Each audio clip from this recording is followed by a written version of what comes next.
پښتنو یا پښتنو د روجو میاشت نو ځکه ما درله وروړي دي د رمضان متعلق فني ویډیوګانې رمضان متعلق فني ویډیوګانې دي د افطاره متعلق د سحره متعلق ډېر فني ویډیوګانې دي. اول دا ویډیو نه خوند واخلئ نورې خبرې ورسره اخره کې کوم ښه.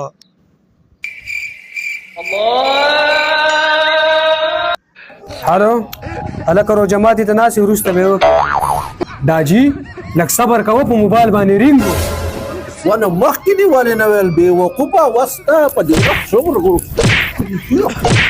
داجي را باندې وخوړه نو داجي په تا باندې هم دا خېټه ډېره زوروره ده.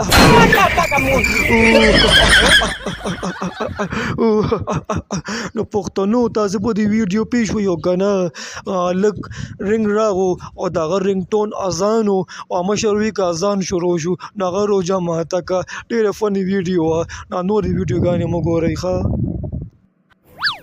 یا پاک پروردگارا د دې روژه ماتي په خاطر زما دا مصیبتونه او پریشانۍ ختم کړي امین.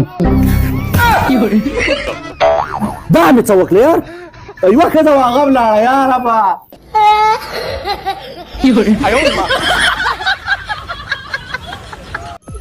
بچې دا روژې او دا منځونه دقسې په ایماندارۍ وکئ چې په دې خپل کور کې د شیطان ځای ورک کړو.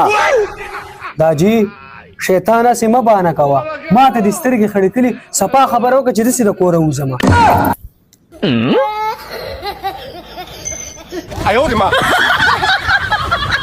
یا الله د شهادت مرګ راکړي یا الله د شهادت مرګ را نصیب کړي.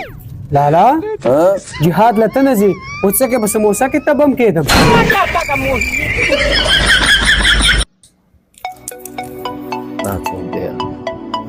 السلام علیکم مولوي صاحب. وعلیکم سلام. جوړې ځان ته دې فکر ډېر شوی دی 15 منټه پرې ورواخوتل ته دا ځان ولې نه کوې؟ والله که ته اذان وکړمه ولې مولوي صاحب؟ زکاتونه او سرسایهګانې بل چاله ورکوئ او اذانونه دې تازه کومه.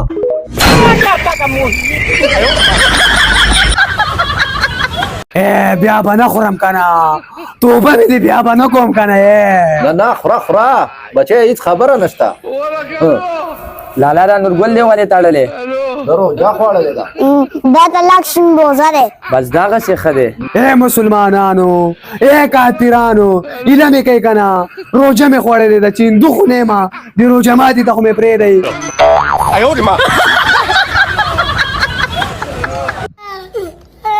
ښه پښتنو تاسو دا ویډیوګانې وکتې دا ویډیوګانې وي د ارشد خان آی کې ټک ټاک کې د دې فالوورز تعداد دی 1,60,000 او د دې یوټیوب چینل هم دی کوکو واینز په نوم باندې.